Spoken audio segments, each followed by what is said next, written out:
Hello students, welcome back to my YouTube channel motivation and education class. आज मैं आप लोगों के लिए अंग्रेजी की कुछ एडवांस स्ट्रक्चर लेकर के आया हूं, जो कि एडवांस स्ट्रक्चर आपको एग्जाम में भी देखने को मिलते हैं। वहां से एग्जाम में भी आपको हेल्पफुल होगा वो एक स्ट्रक्चर, और अंग्रेजी बोलने के भी टर्म में ये स्ट्रक्चर जो होते हैं बहुत इंपॉर्टेंट माने जाते हैं। ये बेडरॉक कहा जाता है, इतना इंपॉर्टेंट माना जाता है इस स्ट्रक्चर को। और ये तीन स्ट्रक्चर हैं, एक प्रेजेंट के लिए, फिर पास्ट के लिए और फिर फ्यूचर के लिए। तीन स्ट्रक्चर हैं जो कि तीनों एग्जाम के लिए भी और आपको अंग्रेजी बोलने के भी टर्म में ये तीनों बहुत ही इंपॉर्टेंट स्ट्रक्चर माना जाता है। मतलब एक शब्द में अगर मैं कहना चाहूं, if I can say that if you have knowledge of this three structure then you can speak anywhere. आप कहीं भी बोल सकते हैं, क्योंकि इतना इंपॉर्टेंट ही माना जाता है ना कि सभी जगह इसका महत्व दिया जाता है। तो कौन सा स्ट्रक्चर है, लेट्स स्टार्ट। तो देखिए, ये जो स्ट्रक्चर है इसको हम लोग कहते हैं कि हैव प्लस फुल इंफिनिटिव। ये मैं अभी प्रेजेंट का बता रहा हूं, फिर कल पास्ट का बताऊंगा और उसके बाद फ्यूचर का बताएंगे। तो प्रेजेंट टाइम में have plus full infinitive structure का नाम है कि प्रेजेंट टाइम में हैव प्लस फुल इंफिनिटिव का प्रयोग कब किया जाता है। देखिए, फुल इंफिनिटिव का मतलब होता है कि वैसे वर्ब जिसमें टू लगा रहे, और वर्ब का ओरिजिनल फॉर्म भी यही होता है। जैसे देखिए गो, ये फुल इंफिनिटिव नहीं है, इसके पहले जब टू लगा रहेगा तब ये जाकर के क्या होता है, फुल इंफिनिटिव। इसका मतलब होता है टू गो का मतलब होता है जाना।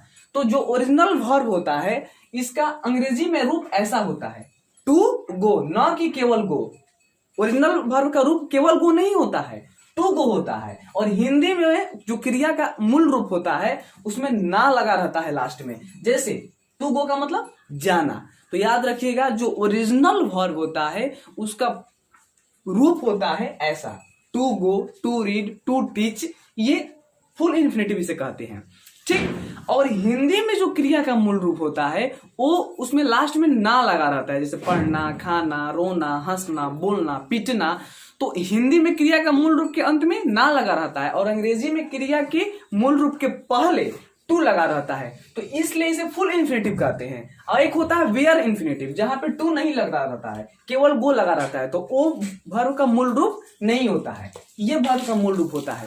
तो ये एडवांस स्ट्रक्चर होता है हैव प्लस फुल इंफिनिटिव। ये एडवांस स्ट्रक्चर नंबर 1 है। ये प्रेजेंट के लिए मैं बता रहा हूं कि इसका प्रयोग कब करते हैं, have plus two, sorry have plus two.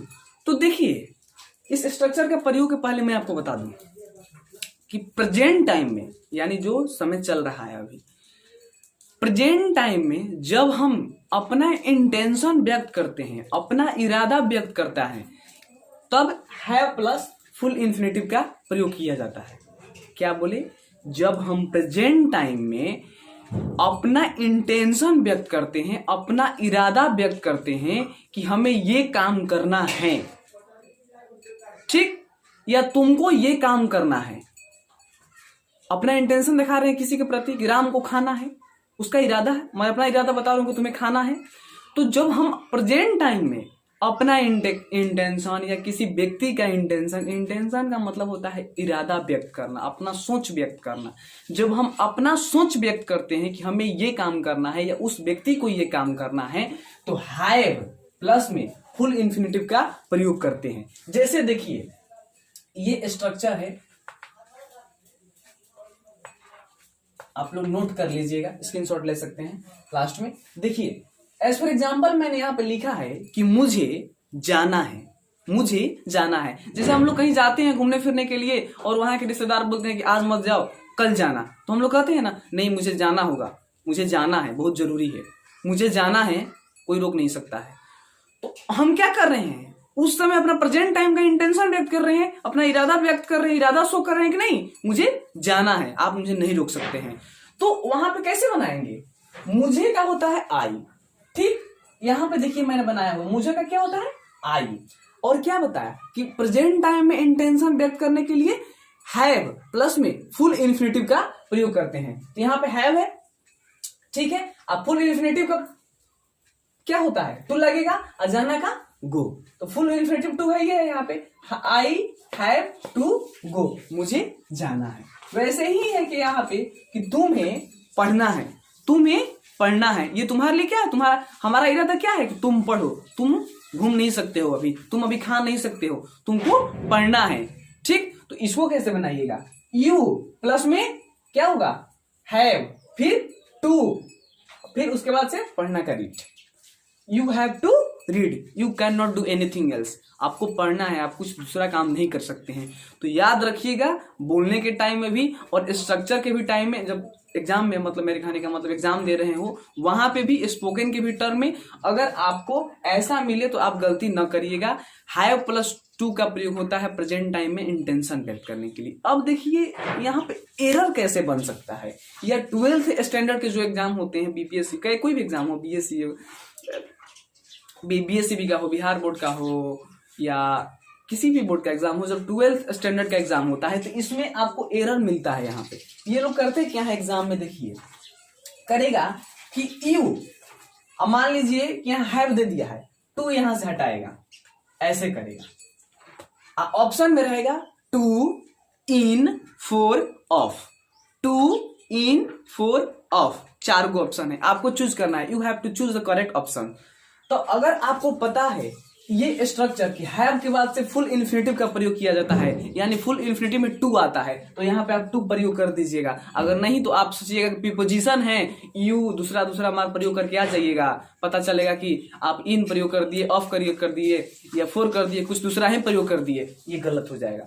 तो यहाँ से आपको जब 12th का प्रैक्टिस कराया जाएगा सेट, तो आपको ऐसे बहुत सारे क्वेश्चन मिले होंगे। अगर 12th का आप संपूर्ण तैयारी करना चाहते हैं अंग्रेजी का, तो आप मेरे चैनल से जुड़िए। बहुत जल्द ही 12th का क्लास हम लोग बेसिक से मतलब स्टार्ट करने वाले हैं। और अगर आपको वीडियो पसंद आए तो वीडियो को लाइक करिए, शेयर करिए, कमेंट करिए, चैनल को सब्सक्राइब करिए। उसके पहले मैं आपको यहाँ ये बताता हूँ कि यही एग्जाम में होता है कि यहाँ से हटा देगा, ठीक, या कभी कभार क्या करता है कि यहाँ पे टू लिख देगा, यहां से हटाएगा। यहां पर मान लीजिए कि कर दिया कि go, went, gone, none of this. Option क्या है, गो है, वेंट है, फिर गॉन है, फिर नॉन ऑफ दिस है। तो बहुत सारे लोग क्या सोचेंगे कि हैव है ना, विथरी गॉन लगा देते हैं, तो उनको पता नहीं है कि टू के बाद कभी विथरी आता ही नहीं है, टू के बाद विथरी नहीं आता है, फुल इन्फिनेटिव का प्रयोग करना है ना, तो आपको V1 लिखना होगा, गो। तो याद रखिएगा कि प्रेजेंट टाइम में, और ये स्ट्रक्चर भी याद रखिएगा कि हैव के बाद टू का प्रयोग किया जाता है फुल इन्फिनेटिव का, ठीक। तो आई हैव टू गो। तो नियम मैं फिर से रिवाइज करा देता हूं कि प्रेजेंट टाइम में जब आपको इंटेंशन व्यक्त करना है अपना कि हमें ये काम करना है या तुम्हें वो काम करना है, तो हैव प्लस टू इन्फिनेटिव से उसको आप व्यक्त करिएगा। ये एडवांस स्ट्रक्चर होते हैं, बहुत कम ही लोगों को पता होते हैं, ठीक। ये आपको बोलने भी टर्म में होंगे और एग्जाम के भी टर्म में। इसलिए अगर आपको ये वीडियो पसंद आया होगा तो आप वीडियो को लाइक करिए, शेयर करिए, कमेंट करिए, अपने दोस्तों को बताइए और चैनल को मस्ट सब्सक्राइब करिए और सबको बताइए। तब तक के लिए हम निकलते हैं, bye bye, have a nice day.